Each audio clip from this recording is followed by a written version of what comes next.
손가락 끝이 떨리며 숨이 가빠왔다.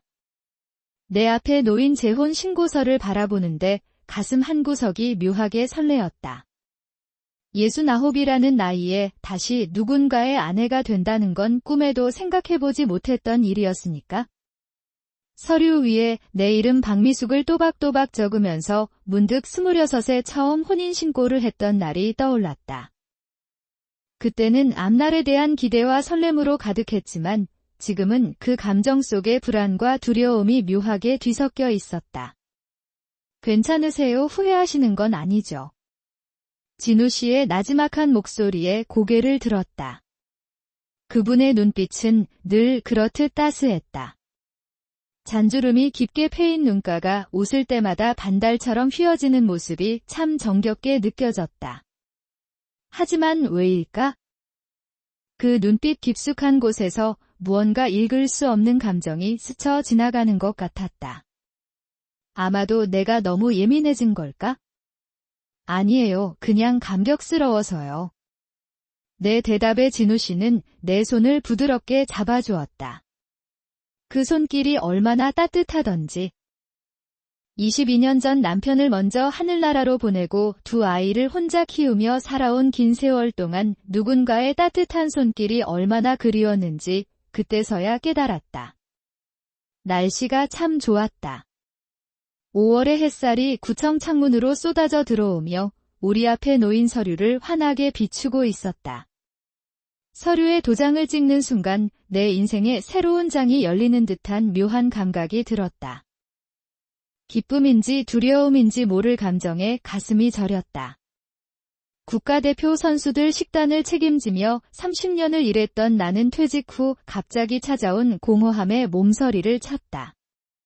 일터에선 늘 누군가에게 필요한 사람이었는데 이제는 그저 은퇴한 사람 쓸모없는 사람이 된 것만 같았다. 아이들은 제각기 가정을 꾸리고 바쁘게 살아가는데 나는 넓은 아파트에 홀로 남겨진 채 하루하루를 텔레비전과 함께 보내고 있었다. 엄마 저희가 자주 못 찾아서 죄송해요. 요즘 회사가 너무 바빠서. 아들 현수의 전화 속 미안한 목소리가 종종 내 가슴을 아프게 했다. 딸 수진이도 병원 3교대 근무에 두 아이 육아까지 정신없이 바쁘다며 2달에 한 번 얼굴 보기도 힘들었다. 그런 아이들을 탓할 수는 없었다. 다들 자기 삶이 있으니까. 하지만 그럴수록 집안에 혼자 남겨진 시간은 더욱 길고 외롭게 느껴졌다. 그러던 어느 날 아파트 옆집에 사시던 김할머니가 돌아가셨다는 소식을 들었다. 경비원 아저씨 말로는 사흘이나 지나서야 발견되었다고 했다. 그 이야기를 들은 날밤 나는 이상하리만치 무서웠다. 텅 빈 집안에서 벽시계의 초침 소리만 크게 울리고 세상에 혼자 남겨진 듯한 고립감이 나를 감쌌다. 나도 저렇게 죽을 수도 있겠구나. 그날 밤 뜬 눈으로 새벽을 맞이했다. 창밖으로 보이는 어둑어둑한 하늘이 서서히 밝아오는 모습을 바라보며 문득 내 인생도 이렇게 홀로 저물어가는 건 아닐지 두려웠다. 그러던 봄날 옛 직장 동료 영희가 전화를 걸어왔다. 미수가 요즘 어떻게 지내? 우리 모임에 한번 나와볼래? 비슷한 또래들 모이는 자리인데 좋은 사람들 많이 있어. 혼자 집에만 있지 말고. 처음엔 마음이 내키지 않았다. 낯선 자리에 나가는 것도 귀찮았고 새로운 사람들을 만나는 것도 부담스러웠거든. 하지만 창밖으로 흩날리는 벚꽃잎들을 보니 문득 바깥 세상이 그리워졌다. 매일 같은 일상에 변화가 필요했던 걸까? 그래, 한번 가볼게. 어디서 모여? 내 대답에 영희는 기뻐하며 자세한 장소와 시간을 알려주었다. 열흘 만에 찾아온 외출이었다. 오랜만에 화장도 하고 예쁜 옷도 꺼내 입었다. 거울 속에 비친 내 모습이 어색하게 느껴졌다. 이런 모습으로 누굴 만나러 나가본 지가 얼마나 오래됐는지. 영희가 알려준 카페는 자그마한 동네 찻집이었다. 안으로 들어서자 비슷한 나이대의 사람들이 모여 이야기를 나누고 있었다. 크게 웃는 소리, 반가움에 얼싸안는 모습들이 낯설면서도 정겹게 느껴졌다. 어머, 미숙 씨 오랜만이에요. 잘 지내셨어요? 친숙한 얼굴들 사이에서 처음 보는 분들도 있었다. 그 중에서도 한 남자분이 특히 눈에 띄었다. 회색빛 단정한 머리에 깔끔한 셔츠 차림, 그리고 무엇보다 주름진 눈가에 품고 있는 따뜻한 미소가 인상적이었다. 영희가 우리를 소개했다. 미수가, 이분은 이진우 씨야. 은행에서 지점장으로 일하시다 은퇴하셨어. 진우 씨, 이분은 내가 말했던 박미숙 씨예요. 국가대표 선수들 식단 담당하셨던 분이에요. 진우 씨가 공손하게 고개를 숙이며 악수를 청했다. 안녕하세요. 박미숙 씨, 영희 씨에게 많이 들었습니다. 국가대표 선수들 식단을 맡으셨다고요. 대단하십니다. 그 덕분에 우리나라가 많은 메달을 땄겠네요. 그 말 한마디가 내 가슴을 울렸다. 오랜만에 누군가가 내 인생을 알아봐주는 것 같아 코끝이 찡했다. 그동안 나는 그저 아이들의 엄마로 혹은 혼자 사는 노인으로만 인식되었던 것 같은데 진우 씨는 내 직업과 경력을 먼저 알아봐 주었다. 아, 그렇게까지는 그저 맡은 일을 했을 뿐인데요. 수줍게 답하는 내 모습이 스스로도 낯설었다. 오랜만에 느껴보는 감정이었고 어쩐지 10대 소녀처럼 가슴이 설레는 것 같았다. 모임이 끝날 무렵 진우 씨가 조심스럽게 내게 다가왔다. 미숙 씨, 이번 주말에 시간 괜찮으시면 제가 알고 있는 좋은 찻집이 있는데 함께 가보시겠어요? 약선차에 관심이 많으시다고 영희 씨에게 들었거든요. 그렇게 우연히 시작된 만남이 내 인생을 완전히 바꿔놓을 줄은 그때는 몰랐다. 다만 그날 밤 오랜만에 설렘으로 잠 못 이루며 주말을 기다렸던 기억이 난다. 창밖으로 보이는 초승달이 유난히 밝아 보였던 그날 내 인생의 새로운 장이 열리고 있었다. 그것이 축복이 될지 재앙이 될지는 아무도 알 수 없었지만 진우 씨와의 첫 만남 이후 내 일상은 조금씩 달라지기 시작했다. 아침에 일어나면 가장 먼저 휴대폰을 확인하게 됐다. 진우 씨가 보내주는 오늘도 좋은 하루 되세요라는 메시지가 하루를 시작하는 활력소가 되었으니까. 우리는 일주일에 2~3번씩 만났다. 동네 카페에서 차를 마시고 근처 공원을 산책하고 가끔은 영화도 함께 봤다. 진우 씨는 내가 하는 이야기에 항상 귀 기울여 주었고 내 인생의 사소한 순간들까지도 소중하게 들어주었다. 오랜만에 찾은 영화관에서는 어색함에 얼굴이 붉어지기도 했다. 영화가 시작되고 어두워진 객석에서 진우 씨가 살며시 내 손을 잡았을 때 심장이 터질 듯이 뛰었다. 마치 첫사랑의 설렘처럼 순수하고 떨리는 감정이었다. 미숙 씨, 혹시 불편하셨다면 미안해요. 영화가 끝나고 나오면서 진우 씨가 조심스럽게 말했다. 손을 잡았던 것을 사과하는 그 모습이 참 다정하게 느껴졌다. 아니에요. 오히려 좋았어요. 그냥 오랜만에 이런 감정을 느껴서 어색했을 뿐이에요. 내 솔직한 고백에 진우 씨는 유난히 환하게 웃었다. 우리의 만남이 2달쯤 이어졌을 무렵 나는 진우 씨를 내 집으로 초대했다. 특별한 약선 요리를 대접하고 싶었거든. 정성껏 준비한 황기삼계탕과 오미자 효소를 맛본 진우 씨의 감탄이 내 마음을 뿌듯하게 했다. 미숙 씨가 만든 약선차는 정말 특별해요. 내 혈압이 이렇게 안정된 적이 없었어요. 진우 씨가 차를 마시고 건넨 칭찬에 나도 모르게 얼굴이 붉어졌다. 오랫동안 잊고 있던 감정이 다시 꽃 피우는 것 같았다. 마치 소녀처럼 설레는 마음에 밤잠을 설치기도 했다. 그런데 한편으로는 불안한 마음도 자라났다. 지난번 진우 씨가 차를 마시고 난 후 화장실에 갔을 때 무심코 그의 가방에서 약봉지가 살짝 보였거든. 고혈압 약이었는데 진우 씨는 한 번도 자신이 고혈압이 있다는 말을 하지 않았다. 사소한 거짓말일 수도 있지만 왜 그런 것까지 숨겼을까 하는 의문이 들었다. 그리고 가끔, 아주 가끔이지만 진우 씨의 눈빛에서 무언가 다른 감정을 느낄 때가 있었다. 마치 내 집안을 세세히 살피는 듯한 혹은 내 말에서 무언가를 캐내려는 듯한 날카로운 시선이었다.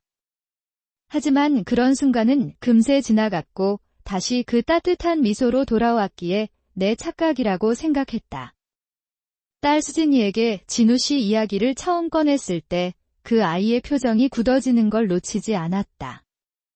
엄마 그분에 대해 얼마나 알아요? 요즘 노인들 노리는 사기꾼도 많다던데.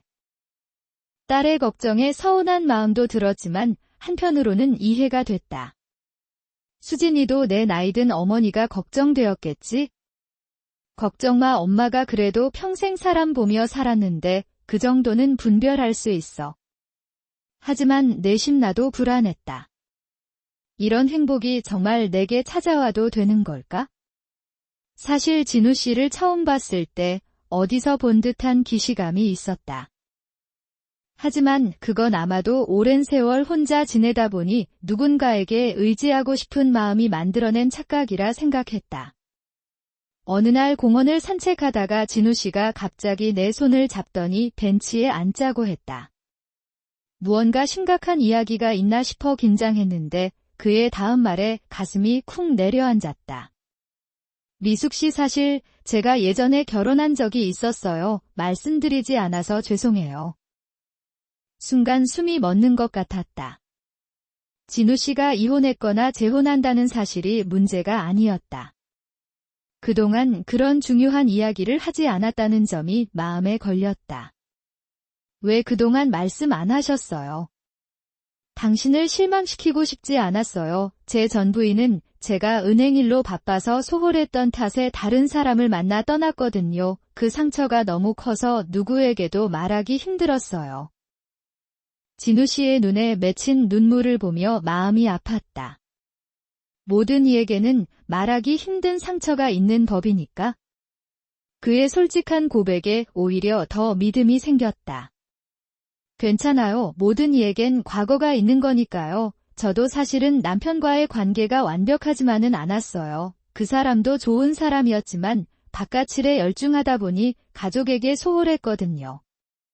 처음으로 내 속마음을 터놓았다. 그동안 남편에 대해 좋은 기억만 간직하려 했던 나였는데 진우 씨 앞에서는 솔직해질 수 있었다. 진우 씨는 내 손을 꼭 잡으며 고개를 끄덕였다. 미숙 씨, 우리 이번 주말에 바다 보러 갈까요? 하루쯤 도시를 벗어나 바람 쐬면 좋을 것 같아요. 그 제안에 나는 망설임 없이 고개를 끄덕였다. 서둘러 받아들인 내 모습에 스스로도 놀랐다. 예전의 나라면 분명 고민했을 텐데. 강릉으로 떠난 당일치기 여행은 정말 꿈 같았다. 푸른 바다를 보며 걷는 동안 진우 씨는 내내 내 손을 꼭 붙잡고 있었다. 그 따스한 손길이 내게는 든든한 안전망처럼 느껴졌다. 바닷가 작은 식당에서 점심을 먹는데 진우 씨가 갑자기 진지한 표정을 지었다. 미숙 씨, 솔직히 말할게요. 당신을 처음 봤을 때부터 마음이 끌렸어요. 이런 감정이 내 나이에 다시 찾아올 줄은 몰랐는데. 바닷바람에 살짝 흩어진 그의 머리카락을 보며 가슴이 설렜다. 마치 청춘의 감정이 되살아난 것 같았다. 나도 참 행복해요. 진우 씨를 만나고 나서부터 아침에 일어나는 게 기다려져요. 내 고백에 진우 씨의 눈가가 붉어졌다. 그때 우리 주위로 갈매기들이 날아들었다. 마치 우리의 새로운 시작을 축복해주는 것 같았다. 집으로 돌아오는 길 차 안에서 진우 씨가 조심스럽게 말을 꺼냈다. 미숙 씨, 우리 재혼하는 게 어떨까요? 이제 우리 나이에 시간을 허비하고 싶지 않아요. 남은 인생 당신과 함께하고 싶어요. 그 말에 가슴이 쿵 내려앉았다. 기쁨보다는 두려움이 먼저 왔다. 혼자 살아온 지 너무 오래되어서일까? 아니면 딸의 걱정 어린 말이 마음에 남아서였을까? 갑작스러워서 생각할 시간을 주시겠어요? 진우 씨는 다정하게 웃으며 고개를 끄덕였다. 물론이죠. 천천히 생각해보세요. 저는 기다릴 수 있어요. 그날 밤 나는 밤새 뒤척였다. 창문 너머로 보이는 달빛이 방 안을 은은하게 비추는 가운데 내 인생의 갈림길에 서 있는 기분이었다.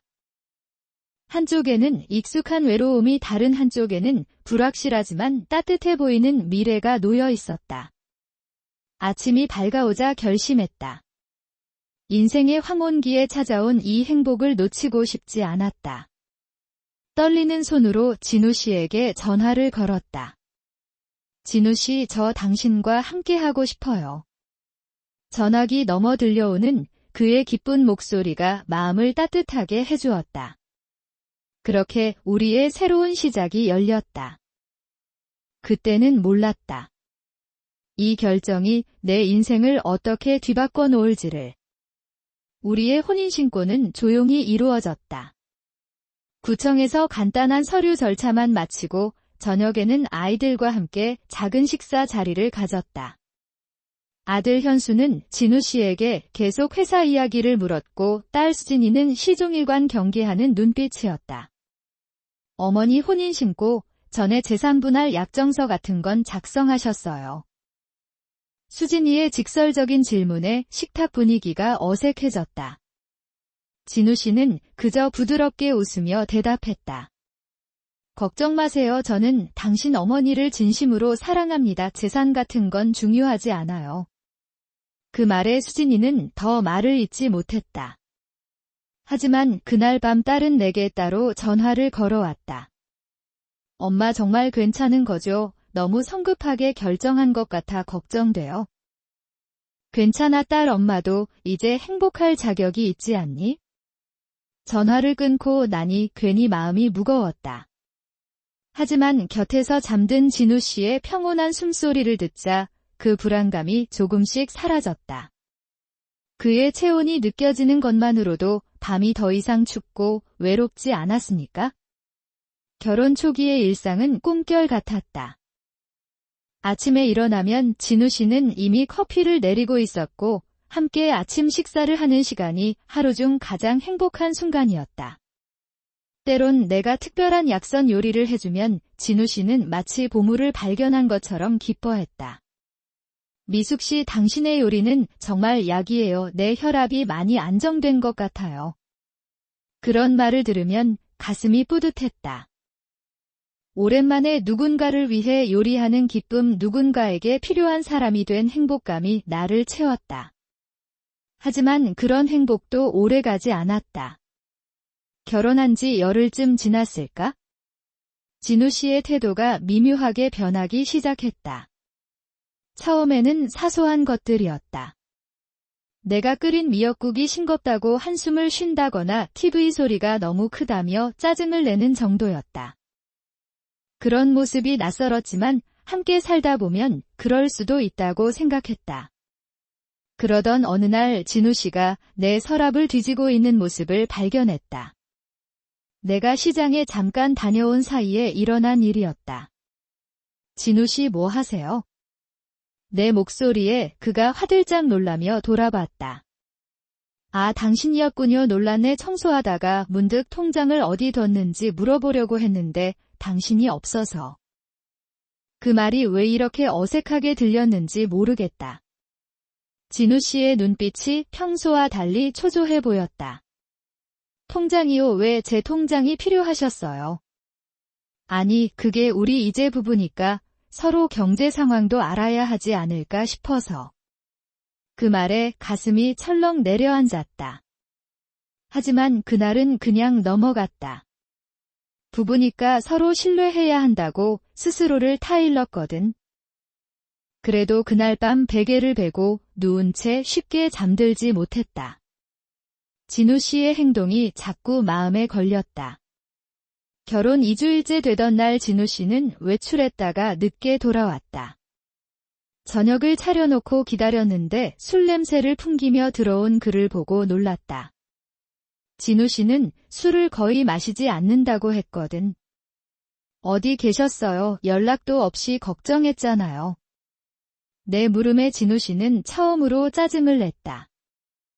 이제 뭐 내가 어디 가는 것까지 일일이 보고해야 합니까? 친구들 만나서 술 한잔 했을 뿐인데. 그날 밤 진우 씨는 소파에서 잤다. 처음으로 우리 사이에 불편한 공기가 흘렀다. 아침이 되자 진우 씨는 마치 어제 일이 없었다는 듯 다정하게 내게 다가왔다. 미안해요, 미숙 씨, 어제는 제가 좀 예민했나 봐요. 용서해 주세요. 그 따뜻한 사과에 내 마음도 녹아내렸다. 모든 관계엔 좋은 날도 있고 나쁜 날도 있는 법이니까. 그렇게 나는 또 한 번 의심을 접었다. 그러나 셋째 날 정말 이상한 일이 일어났다. 진우 씨가 내 지갑에서 체크카드를 꺼내 들고 있는 모습을 발견했다. 진우 씨, 지금 뭐 하시는 거예요? 놀라서 소리친 내게 진우 씨는 전혀 당황하지 않고 대답했다. 아, 내일 당신 생일 선물 사려고 했어요. 비밀번호 좀 알려줄래요? 그 순간 머릿속에 경고음이 울렸다. 내 생일은 석 달이나 남았거든. 진우 씨가 분명히 내 생일을 물어봤고 내가 대답했던 기억이 선명한데. 내 생일은 10월이에요. 아직 석 달이나 남았는데요. 진우 씨의 표정이 순간 굳었다가 이내 부드러운 미소로 바뀌었다. 아이고, 내가 착각했네. 현수 씨 생일이 이번 달인 줄 알았어요. 미안해요. 아들 생일도 9월이었다. 진우 씨의 거짓말이 너무 뻔해서 가슴이 아팠다. 그날 밤 나는 진우 씨가 깊이 잠든 것을 확인하고 그의 휴대폰을 살펴봤다. 비밀번호가 걸려 있어 열어볼 수는 없었지만 문자 알림이 몇 개 와 있었다. 형님, 진행 상황이 어떻게 됩니까? 통장은 확보했습니까?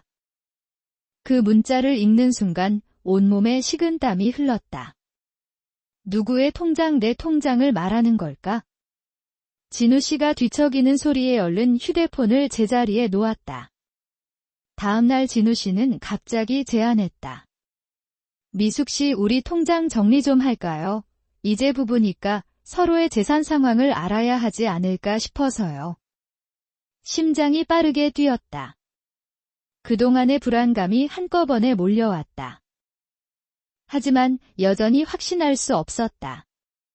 진우 씨가 정말 나쁜 의도가 있는 건지 아니면 내가 너무 의심이 많은 건지. 그건 좀 더 생각해 볼게요. 아직은 각자 관리하는 게 편할 것 같아요. 내 대답에 진우 씨의 표정이 확 굳어졌다. 처음 보는 차가운 눈빛이었다. 그렇게 나를 믿지 못하나요? 내가 당신 돈 노리고 결혼했다고 생각하는 거예요? 진우 씨의 목소리가 점점 높아졌다. 처음 보는 모습에 겁이 났다. 아니, 그런 게 아니라. 그럼 뭐요? 부부가 돈 문제로 서로 불신하면 어떻게 살아요? 당신처럼 혼자 살다가 늙어 죽을까봐 내가 불쌍해서 결혼해준 건데. 진우 씨의 말에 심장이 찢어지는 것 같았다. 그동안 내게 보여준 따뜻함은 어디로 간 걸까? 눈물이 핑 돌았다. 그만해요, 제발. 진우 씨는 갑자기 이성을 되찾은 듯 했다. 그는 내게 다가와 무릎을 꿇고 손을 잡았다. 미안해요, 미숙 씨. 내가 또 감정을 못 다스리네요. 당신을 진심으로 사랑해요. 그냥 당신이 나를 의심하는 것 같아서 상처받았어요. 그 말에 마음이 약해졌다. 어쩌면 내가 너무 의심이 많은 걸지도 모른다는 생각이 들었다. 진우 씨의 진심 어린 사과에 내 마음의 벽도 조금씩 허물어졌다. 그날 밤 진우 씨는 평소보다 더 다정했다. 손수 저녁을 차려주겠다며 내게 쉬라고 했고 맛있는 와인도 준비했다. 오랜만에 함께 웃으며 식사를 했다. 이 와인 특별해요. 우리 결혼 한 달을 기념해서 준비했어요. 진우 씨의 말에 마음이 따뜻해졌다. 내가 너무 의심이 많았나 봐. 와인 한 잔을 마시고 나니 몸이 나른해졌다. 이상하게 눈꺼풀이 무거워졌다. 진우 씨, 저 좀 어지러운데? 마지막으로 기억나는 건 진우 씨의 미소였다. 그런데 왜인지 그 미소가 평소와는 달리 차갑게 느껴졌다. 눈을 떴을 때는 이미 아침이었다. 머리가 깨질 듯이 아팠다. 무슨 일이 있었던 걸까? 기억이 흐릿했다. 침대에서 일어나려는데 몸이 이상하게 무거웠다. 진우 씨 집안은 조용했다. 진우 씨가 보이지 않았다. 겨우 일어나 거실로 나가보니 책상 위에 쪽지가 놓여 있었다. 아침 일찍 나갔어요. 중요한 약속이 있어서 저녁에 봐요. 뭔가 이상한 느낌에 주변을 살폈다. 그때 눈에 띈 것은 열려있는 서랍이었다. 내 통장과 도장을 보관하던 서랍이었다. 서둘러 확인해보니 통장이 없었다. 가슴이 덜컥 내려앉았다. 황급히 가방을 들고 은행으로 달려갔다. 창구 직원에게 통장 재발급을 요청하며 최근 거래 내역을 물었다. 어제 오후에 5천만 원이 인출되었네요. 본인 맞으시죠? 그 말을 듣는 순간 다리에 힘이 빠졌다. 5천만 원 내가 평생 모아둔 노후 자금이었다. 어제 제 도장으로 제 통장에서 돈이 인출되었다고요. 그런데 저는 분명히 갑자기 어제 마신 와인이 떠올랐다. 그리고 갑자기 찾아온 심한 졸음, 기억이 끊긴 밤, 세상이 빙글빙글 돌았다. 괜찮으세요, 고객님? 직원의 목소리가 멀리서 들려왔다. 나는 간신히 정신을 차렸다. 제가 인출한 게 아닌데요. 어제 저는 말을 잇지 못했다. 어제 있었던 일을 어떻게 설명해야 할지 막막했다. 은행 직원의 표정이 심각해졌다. 혹시 다른 분이 대신 인출하셨나요? 본인 확인 없이는 불가능한데. 그때 휴대폰이 울렸다. 딸 수진이었다. 엄마 큰일 났어요. 진우 씨가 우리 회사에 왔었어요. 엄마 명의로 대출을 신청하려고요. 그 말을 듣는 순간 모든 것이 명확해졌다. 진우 씨 아니, 그 사람은 처음부터 나를 속이고 있었던 거다. 내 재산을 노리고 접근한 결혼 사기범이었던 것이다. 미숙 씨 무슨 일 있어요? 뒤돌아보니 진우 씨가 은행 입구에 서 있었다. 그의 눈빛이 변했다. 더 이상 그 따뜻한 미소는 없었고 차갑고 계산적인 눈빛만 남아 있었다. 이제 나는 선택해야 했다. 이대로 무너질 것인가 아니면 내 인생을 되찾을 것인가. 진우 씨 아니, 당신이 누구든 간에 더 이상 나를 속이지 마세요. 내 목소리가 떨렸다. 은행 안이 갑자기 조용해졌다. 다른 손님들과 직원들이 우리를 주시하고 있었다. 진우 씨는 표정 하나 바꾸지 않고 내게 다가왔다.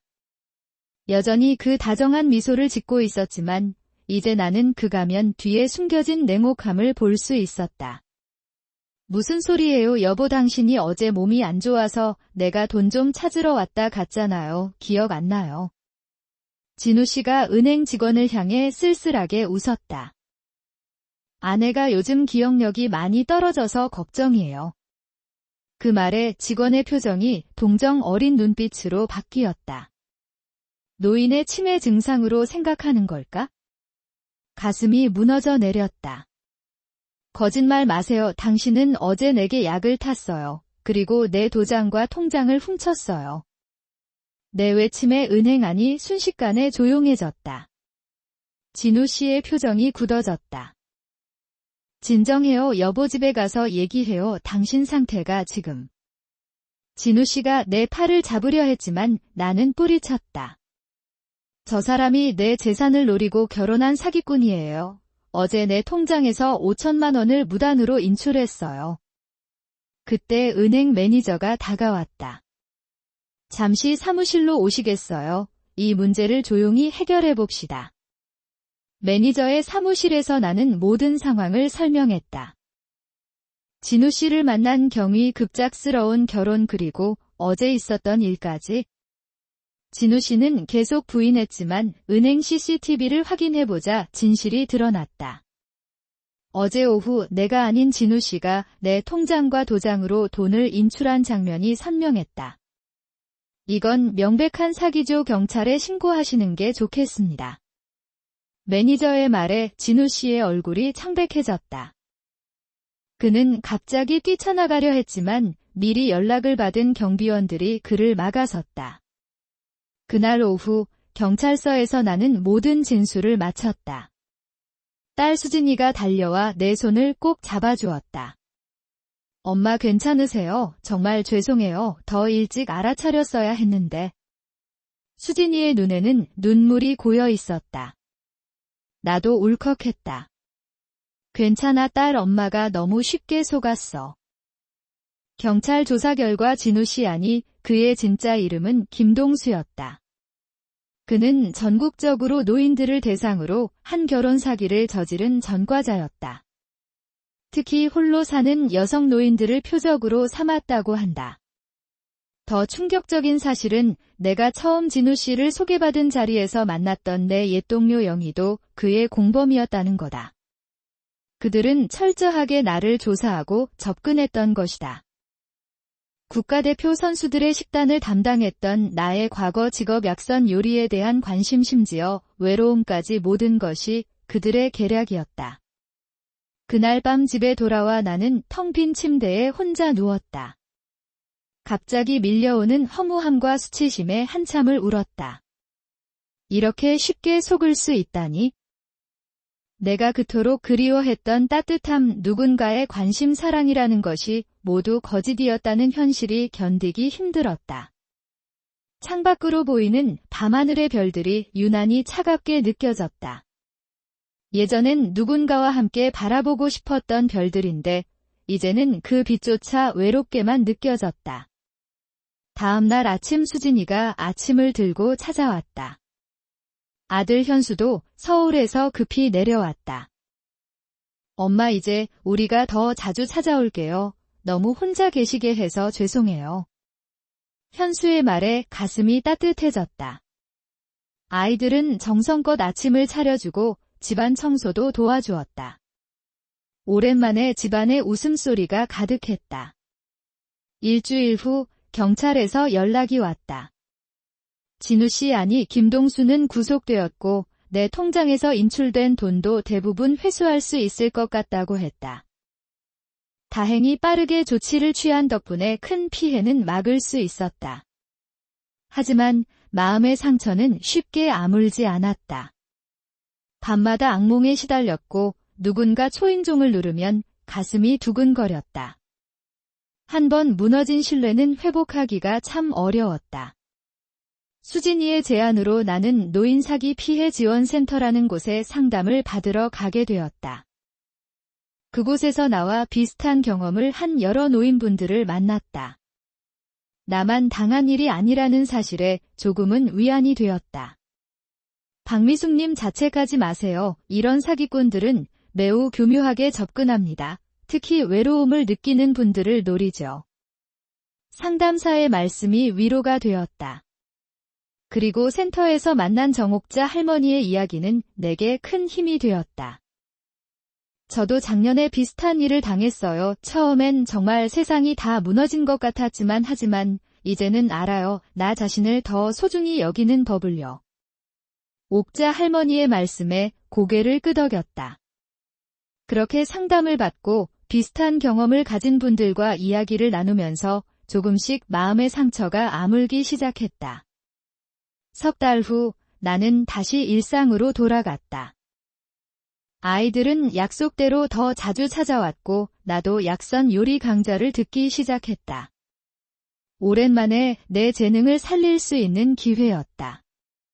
강좌에서 만난 사람들은 내 요리에 진심으로 감탄했고 나는 오랜만에 자신감을 되찾았다.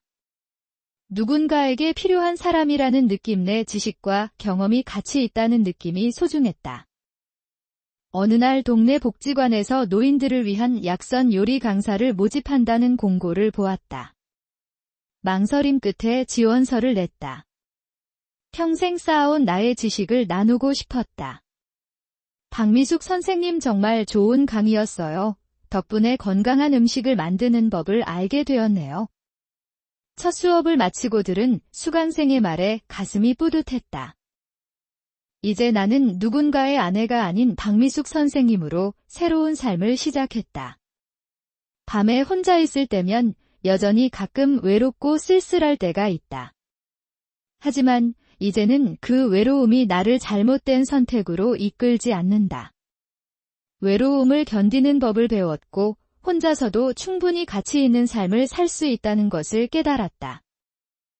가을이 깊어가던 어느 날 복지관 수업을 마치고 집으로 돌아오는 길에 노을을 바라봤다. 하늘이 붉게 물들어 있었다. 예전에는 누군가와 함께 보고 싶었던 풍경이었는데 이제는 혼자 바라보는 것도 충분히 아름답다고 느꼈다. 집에 돌아와 창가에 앉아 차 한 잔을 마시며 생각했다. 나는 여전히 박미숙이다. 국가대표 선수들의 식단을 책임졌던 두 아이를 키워낸 그리고 인생의 쓴맛도 단맛도 모두 경험한 69살의 여자. 비록 잠시 길을 잃기도 했지만 이제 다시 내 자리를 찾아가고 있다. 외로움이 찾아올 때면 나는 약선차를 한 잔 끓여 마신다. 그리고 스스로에게 속삭인다. 박미숙, 당신은 혼자가 아니에요. 언제나 당신 자신이 있잖아요. 이제 나는 안다. 진정한 행복은 누군가에게 의존하는 것이 아니라 스스로를 사랑하고 존중하는 데서 온다는 것을. 그리고 노년의 사랑이 불가능하다고 말하는 것도 아니다. 다만 조금 더 조심하고 천천히 알아가는 과정이 필요할 뿐이다. 내 이야기가 비슷한 상황에 처한 분들에게 작은 위로가 되었으면 한다. 외로움에 지쳐 섣부른 선택을 하기 전에 잠시 멈추고 생각해 보시길. 당신의 인생은 그 누구의 것도 아닌 오직 당신만의 소중한 것이니까. 봄이 다시 찾아왔다. 발코니에 심어둔 제라늄이 새순을 틔우고 거리에 벚꽃이 흩날리는 계절이 되었다. 어느덧 내가 그 일을 겪은 지 1년이 되어가고 있었다. 지난 1년 나는 많은 것이 달라졌다. 외적으로는 복지관 약선 요리 강사로 일주일에 3번씩 수업을 하고 있었고 내적으로는 혼자 있는 시간을 두려워하지 않게 되었다. 오히려 그 시간을 소중히 여기게 되었다. 선생님, 다음 주에는 혈압에 좋은 음식에 대해 가르쳐 주세요. 수업을 마치고 나오며 수강생들이 건넨 말에 미소 지었다. 이제는 박미숙 선생님이라는 호칭이 익숙해졌다. 누군가의 딸도 아내도 어머니도 아닌 그저 박미숙으로서 인정받는 기분이 참 좋았다. 집으로 돌아오는 길 꽃집 앞에서 잠시 멈춰섰다. 알록달록한 꽃들이 봄바람에 살랑거리는 모습이 너무 예뻤다. 문득 집안에 꽃이 있으면 좋겠다는 생각이 들었다. 어떤 꽃을 찾으세요, 할머니? 꽃집 아주머니의 물음에 잠시 생각했다. 제 자신을 위한 꽃을 사고 싶은데요. 어떤 게 좋을까요? 꽃집 아주머니는 밝게 웃으며 노란 프리지아 다발을 내밀었다. 이 꽃은 새로운 시작과 자신감을 의미한대요. 할머니께 딱 어울릴 것 같아요. 그 말에 가슴이 따뜻해졌다. 새로운 시작, 그래, 내게는 지금이 새로운 시작이었다. 집에 돌아와 꽃병에 프리지아를 꽂고 감상하는데 초인종이 울렸다. 문을 열어보니 딸 수진이가 서 있었다. 엄마, 오늘 갑자기 병원에 일이 생겨서 애들 좀 봐주실 수 있으세요? 민재는 학원에 데려다주고 수아만 봐주시면 돼요. 수진이의 급한 목소리에 웃음이 났다. 예전의 나였다면 너무나 반가워했을 상황이었다. 손자 손녀와 함께할 시간이 생겼으니까. 하지만 이상하게도 약간의 망설임이 있었다. 오늘 저녁에 약선 요리 동아리 모임이 있는데. 내 말에 수진이의 얼굴이 조금 당황한 듯 했다. 예전의 나라면 모든 걸 미루고 아이들을 봐주었을 테니까. 아, 그래요? 미안해요. 엄마, 다른 방법을 찾아볼게요. 순간 내 마음이 부드러워졌다. 딸의 어려움을 외면할 수는 없었다. 아니야, 괜찮아. 모임은 다음에 가면 되지. 수아는 어디 있니? 수진이의 얼굴에 안도의 표정이 스쳤고 뒤에 숨어있던 5살 손녀 수아가 빼꼼 고개를 내밀었다. 할머니. 수아가 내 품으로 달려왔다. 그 작은 몸을 안으니 마음이 따뜻해졌다. 수진이가 급히 떠난 후 나는 수아와 함께 부엌으로 향했다. 오늘은 특별히 손녀와 함께 건강한 간식을 만들어 보기로 했다. 수아야, 오늘 할머니랑 오미자 젤리 만들어 볼까? 수아의 눈이 반짝였다. 앞치마를 두른 손녀의 모습이 너무 귀여웠다. 오미자를 우려내고 아가씨를 넣어 젤리를 만드는 과정을 수아에게 설명해 주었다. 할머니, 이거 약이에요. 수아의 순진한 질문에 웃음이 나왔다. 약은 아니지만 우리 몸에 좋은 음식이란다. 할머니가 국가대표 선수들한테도 이런 건강한 음식을 만들어줬었어.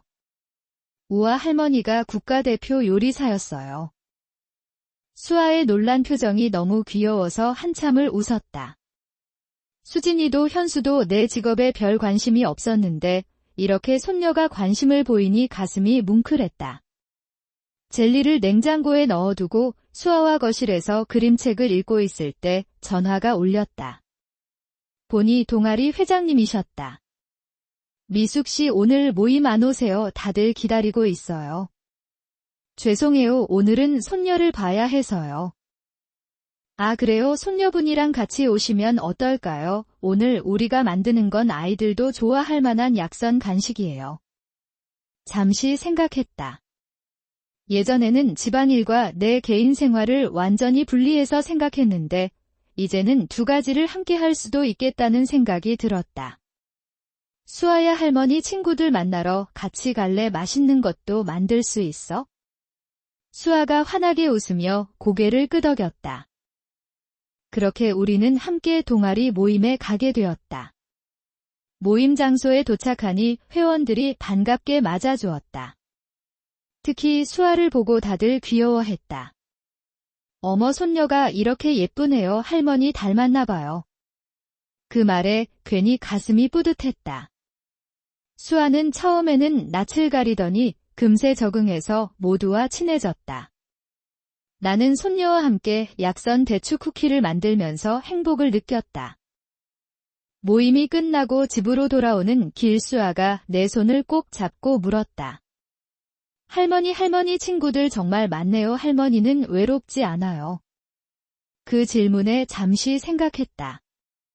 어린 손녀가 어떻게 그런 날카로운 질문을 하는지 신기했다. 글쎄, 가끔은 외롭기도 하지만 할머니는 이제 혼자 있는 시간도 즐길 줄 알게 되었어. 그리고 너처럼 소중한 사람들이 있으니까 괜찮아. 수아가 내 손을 더 꼭 잡았다. 저도 커서 할머니처럼 멋진 할머니가 될 거예요.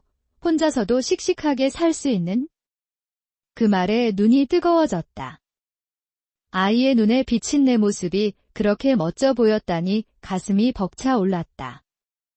집에 돌아와서 냉장고에서 오미자 젤리를 꺼내 수아와 나눠 먹었다. 달콤새콤한 맛에 수아가 환호성을 질렀다. 할머니 정말 맛있어요. 엄마한테도 갖다 줄래요? 수진이가 수아를 데리러 왔을 때 손녀는 자랑스럽게 엄마에게 젤리를 건넸다. 엄마, 내가 할머니랑 만든 거야. 건강에 좋대. 수진이가 놀란 표정으로 나를 바라봤다.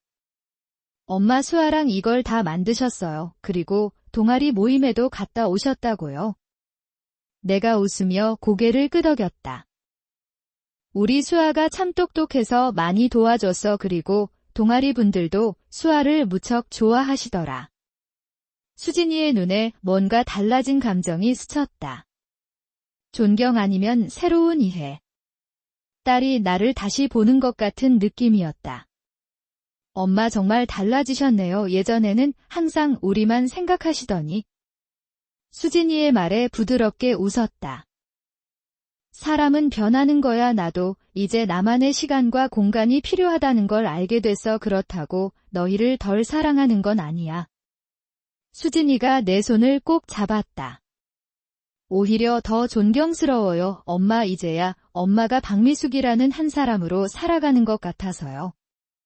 그 말이 내 가슴을 따뜻하게 했다. 이제 나는 누군가의 아내도 어머니도 아닌 박미숙으로 인정받고 있었다. 여름이 깊어가던 어느 날 복지관에서 특별한 이벤트가 있었다. 노년의 새 출발이라는 주제로 작은 강연회가 열리는 날이었다.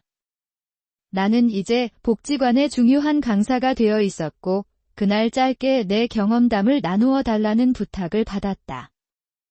강연장에 들어서니 생각보다 많은 분들이 와 계셨다. 대부분 내 또래의 노인분들이었는데 남성분들도 꽤 있었다. 심장이 빠르게 뛰었다. 이렇게 많은 사람들 앞에서 이야기하는 건 처음이었으니까. 다음은 우리 복지관의 인기 강사 박미숙 선생님의 이야기를 들어보겠습니다. 현재 약선 요리 강사로 활동 중이십니다. 사회자의 소개에 무대로 올라갔다. 떨리는 마음을 진정시키며 청중을 바라보았다. 안녕하세요, 박미숙입니다. 69의 나이에 저는 새로운 인생을 시작했습니다. 조용히 내 이야기를 풀어나갔다. 남편을 일찍 잃고 두 아이를 키우며 살아온 인생 은퇴 후 찾아온 외로움 그리고 그 외로움에 이끌려 재혼했던 실수까지 모든 것을 솔직하게 말했다. 저는 외로움이 얼마나 무서운 것인지 뼈저리게 느꼈습니다. 그 외로움 때문에 정체도 모르는 사람에게 제 마음과 재산을 모두 내어줄 뻔했으니까요. 청중석에서 고개를 끄덕이는 분들이 많았다. 모두 비슷한 감정을 느껴보셨을 거다. 하지만 그 어두운 시간을 지나면서 깨달았습니다. 진정한 행복은 내 안에 있다는 것을요. 외로움을 달래기 위해 누군가에게 의존하는 것이 아니라 스스로 단단해지는 법을 배우는 것이 중요하다는 걸 알게 되었습니다. 이야기를 마치자 따뜻한 박수가 터져나왔다. 몇몇 분들은 눈시울을 붉히기도 하셨다. 내 경험이 누군가에게 작은 위로와 교훈이 되었다면 그것으로 충분했다. 강연이 끝나고 자리에서 내려오는데 한 남성분이 다가왔다. 65살쯤 되어 보이는 단정한 모습의 분이었다. 정말 용기 있는 발표였습니다. 저도 비슷한 경험이 있어서 더 공감이 되더군요. 그분은 장철호 씨라고 했다. 은퇴한 고등학교 교사셨고 부인을 일찍 여의고 혼자 지내시다가 얼마 전 비슷한 사기를 당할 뻔했다고 했다. 다행히 딸이 의심스러운 점을 발견해서 큰 피해는 없었지만 정말 아찔했습니다. 박 선생님처럼 용기 있게 이야기해 주셔서 감사합니다. 그날 이후 철호 씨와 자연스럽게 대화를 나눌 기회가 많아졌다. 그분도 복지관 프로그램에 참여하고 계셨거든. 이야기를 나눌수록 서로 공통점이 많다는 걸 발견했다. 우리 둘 다 책 읽기를 좋아했고 클래식 음악을 즐겼으며 무엇보다 자녀들을 위해 희생하며 살아온 비슷한 인생을 살아왔더군. 어느 날 철호 씨가 조심스럽게 제안했다. 이번 주말에 도서관에서 클래식 음악 감상회가 있다던데 함께 가보시겠어요? 순간 가슴이 철렁 내려앉았다. 딱 1년 전 진우 씨 아니 동수라는 사기꾼이 나에게 접근했던 방식과 비슷하다는 생각이 들었다. 자동적으로 경계심이 올라왔다. 죄송해요. 이번 주말은 손주들을 봐야 해서. 분명 거짓말이었다. 손주들은 다음 주에 오기로 했거든. 철호 씨의 표정이 실망스러워 보였지만 이해한다는 듯 고개를 끄덕였다. 내 다음에 기회가 되면 좋겠네요. 집으로 돌아오는 길 마음이 복잡했다. 왜 거짓말을 했을까? 철호 씨가 나쁜 사람이라는 증거는 전혀 없었는데. 하지만 전에 당했던 상처가 너무 컸기 때문일까? 아니면 아직 내가 준비가 안 된 걸까? 그날 밤 오랜만에 잠을 설쳤다. 묘한 불안감이 계속 밀려왔다. 마음 한구석에서는 모든 남자가 다 그렇진 않아라는 목소리가 들리는데 다른 한편으로는 또 속게 될지도 몰라라는 두려움이 있었다. 아침이 밝아오자 결심했다. 일단 천천히 알아가 볼 생각이었다. 과거의 실수에서 배운 것이 있다면 너무 서두르지 않는 것이었으니까. 복지관에서 철호 씨를 다시 만났을 때 조심스럽게 말을 꺼냈다. 지난번에 음악회 제안해 주셔서 감사했어요. 사실 제가 조금 경계심이 있어서 거절했던 것 같아요. 이해해 주세요. 철호 씨는 부드럽게 웃으며 고개를 끄덕였다. 충분히 이해합니다. 저도 비슷한 경험이 있으니까요. 천천히 친구로 지내면서 서로 알아가는 건 어떨까요? 그 제안이 편안하게 느껴졌다.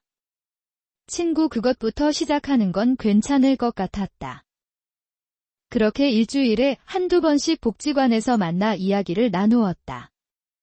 때로는 다른 친구들과 함께 차를 마시기도 했고 그룹 산책에 참여하기도 했다. 모든 만남은 공개적인 장소에서 이루어졌고 나는 딸 수진이에게도 이 새로운 친구에 대해 이야기했다. 수진이는 처음엔 매우 경계했지만 한 번은 복지관 행사에 함께 와서 철호 씨를 만난 후 생각이 조금 바뀌었다.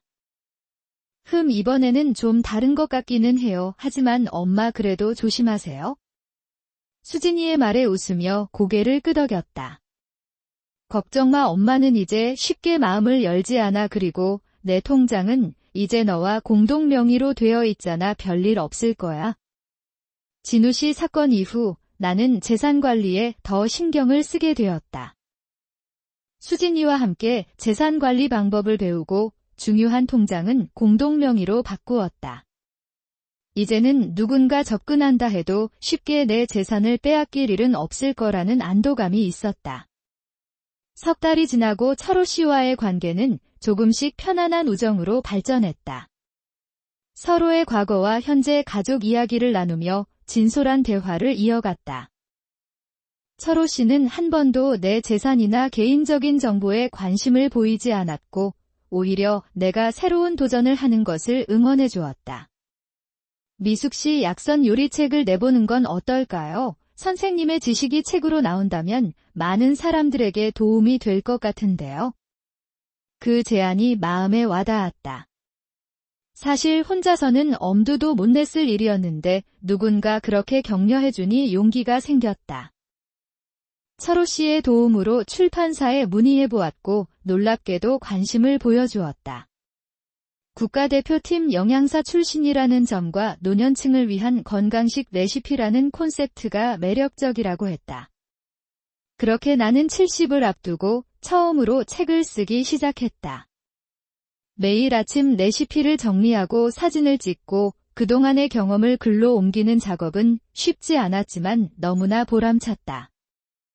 늦가을의 마지막 단풍이 지는 날 내 첫 출간 기념회가 열렸다.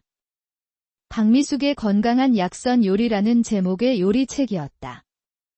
작은 서점에서 열린 행사였지만 나에게는 평생 잊지 못할 순간이었다. 아들 현수, 딸 수진이와 그 가족들, 복지관의 친구들, 수강생들 그리고 철호 씨까지 모두가 와서 축하해 주었다. 엄마 정말 자랑스러워요. 70을 앞두고 첫 책을 내시다니. 현수의 말에 가슴이 뭉클했다. 아들이 이렇게 나를 자랑스러워하는 말을 들은 적이 있었나 싶었다. 책에 사인을 해달라는 분들이 줄을 서고 사진을 함께 찍자는 요청도 많았다. 평생 남의 그림자처럼 살아왔던 내가 이렇게 주목받는 순간을 맞이하다니 꿈만 같았다. 행사가 끝나고 수진이가 작은 파티를 준비해 주었다. 가족들과 친한 지인들만 모인 자리였다. 샴페인 잔을 들고 모두가 나를 향해 축하의 말을 건넸다. 철호 씨도 그 자리에 있었다. 그는 조용히 구석에서 나를 바라보고 있었다. 내가 다가가자 따뜻한 미소를 지었다. 정말 대단하십니다. 박미숙 씨 처음 만났을 때는 상처받은 표정이었는데 이제는 이렇게 빛나고 계시네요. 그 말에 가슴이 따뜻해졌다. 정말 나는 많이 달라졌나 봐.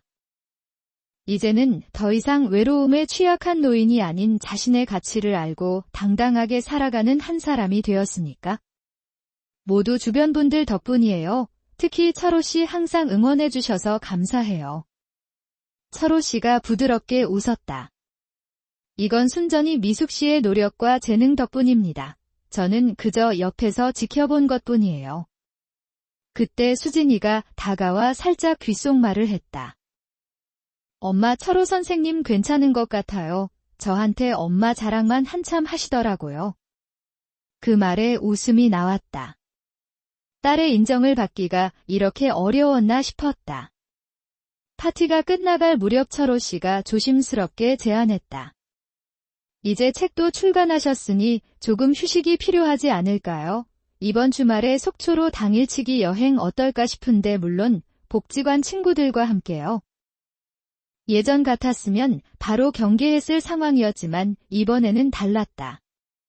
이미 철호 씨와 반년 넘게 알고 지냈고 그의 인품도 어느 정도 파악했으니까.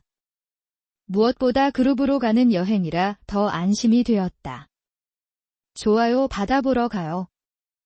여행 당일 복지관 회원 10명과 함께 속초로 향했다. 오랜만에 여행이라 설레었다. 푸른 바다를 보니 마음이 탁 트이는 느낌이었다. 모래사장을 걷고 맛있는 물회도 먹고 함께 사진도 찍었다. 그룹이라 더 즐거웠고 안전하다는 느낌도 들었다. 바닷가 벤치에 앉아있을 때 철호 씨가 조용히 내 옆에 앉았다. 오늘 즐거우셨어요.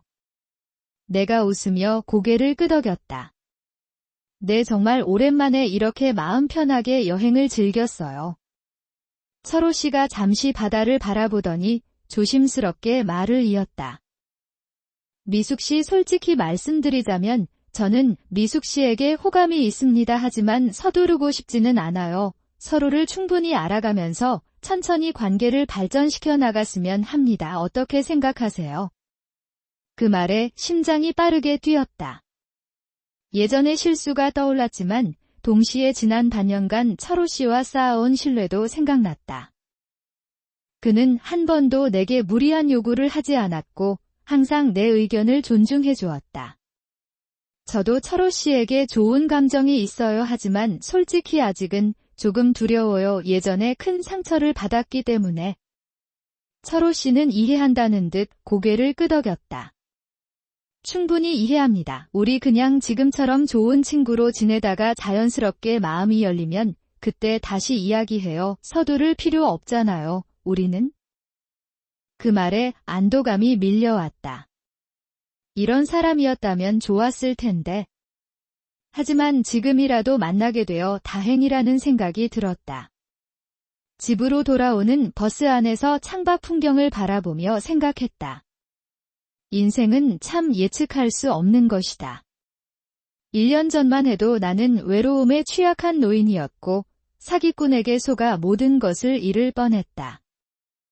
하지만 지금의 나는 책도 출간하고 강의도 하고 새로운 인연도 만나고 있었다. 버스가 서울에 도착했을 때 내 마음도 어딘가에 도착한 것 같은 느낌이었다. 집으로 돌아온 후 나는 오랜만에 일기장을 꺼냈다. 처음 진우 씨를 만났을 때부터 지금까지의 여정을 정리해보고 싶었다. 한 페이지 한 페이지 채워나가며 내 마음속 감정들을 풀어냈다. 오늘 여행에서 철호 씨가 고백했다. 마음이 복잡하다. 그를 믿을 수 있을까? 하지만 이번에는 다르게 느껴진다. 나는 이제 예전의 미숙이가 아니니까. 글을 쓰다 보니 마음이 정리되는 기분이었다. 과거의 실수가 두렵긴 했지만 그렇다고 평생 누군가를 경계하며 살 수는 없다는 생각이 들었다. 중요한 건 균형을 찾는 것이었다. 너무 쉽게 믿지도 너무 의심하지도 않는 지혜가 필요했다. 다음 날 아침 딸 수진이에게 전화가 왔다. 엄마, 저번에 철호 선생님 말씀하셨잖아요. 제가 좀 알아봤어요. 순간 가슴이 철렁했다. 수진이가 무슨 안 좋은 소식을 가져온 걸까 싶어서. 알아보니 정말 고등학교 선생님이셨고 평판도 좋으시더라고요. 사모님과 사별하신 것도 사실이고요. 안도의 한숨이 나왔다. 그래도 딸이 이렇게 관심을 가져주니 고마웠다. 고마워 수진아, 엄마가 너무 조심스러워서. 당연히 조심해야죠. 하지만 엄마 너무 과거에 묶여있지는 마세요. 엄마도 행복할 자격이 있어요. 딸의 말에 눈이 뜨거워졌다. 한때는 내가 딸에게 그런 말을 해주었는데 이제는 딸이 나에게 그런 말을 해주는 입장이 되었네. 겨울이 오고 첫눈이 내리던 날 복지관에서 송년회가 열렸다. 모두가 한 해를 마무리하며 즐거운 시간을 보냈다. 춤도 추고 노래도 부르고 서로에게 작은 선물도 교환했다. 철호 씨는 나에게 조그만 꽃병을 선물했다. 내가 프리지아를 좋아한다는 걸 기억하고 있었나 봐. 이제 매일 꽃을 볼 수 있으면 좋겠다고 생각해서요. 그 마음이 너무 감동이었다.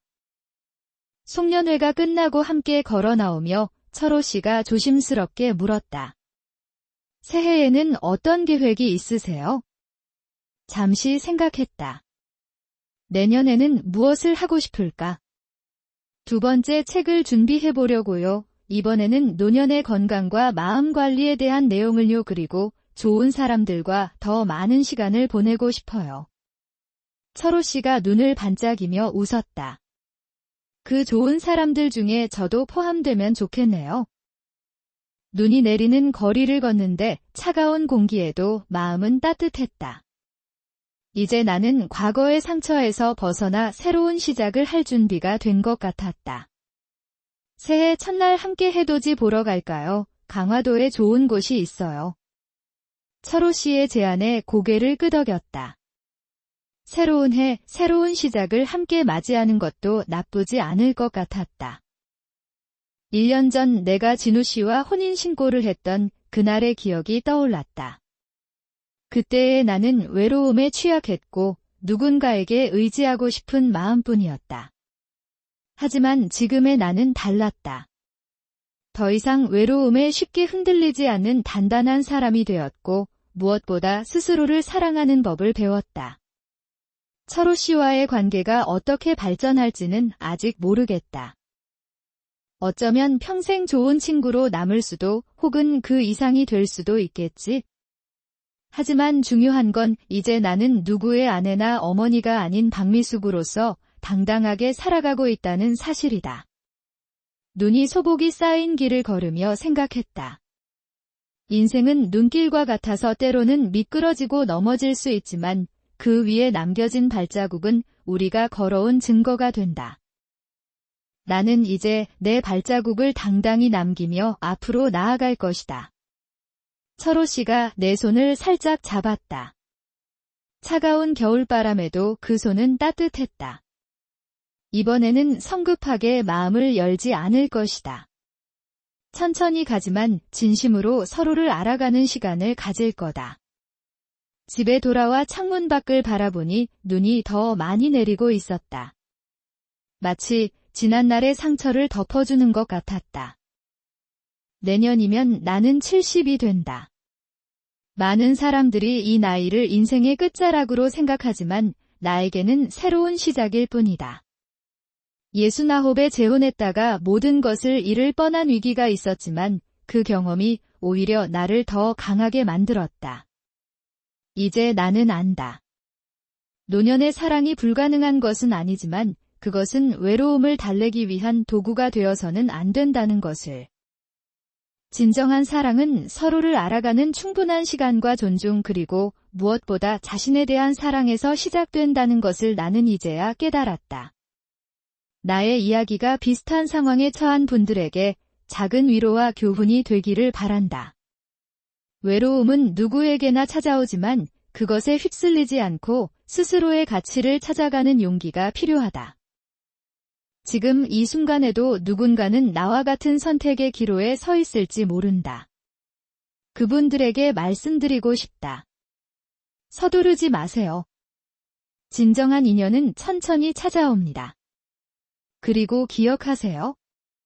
당신은 혼자여도 충분히 아름답고 가치 있는 사람입니다. 70을 되어가는 지금 나는 감사함을 느낀다. 모든 경험이 나를 지금의 박미숙으로 만들어 주었으니까. 아직 인생은 계속되고 있고 새로운 이야기가 기다리고 있다. 그 이야기를 만들어가는 주인공은 다름 아닌 나 자신이라는 것을 이제는 확실히 알게 되었다. 창밖의 눈은 계속 내리고 있지만 내 마음은 이미 봄을 기다리고 있다. 새로운 시작, 새로운 도전, 그리고 어쩌면 새로운 사랑도. 모든 가능성이 열려있는 내일을 향해 나는 오늘도 한 걸음씩 나아간다.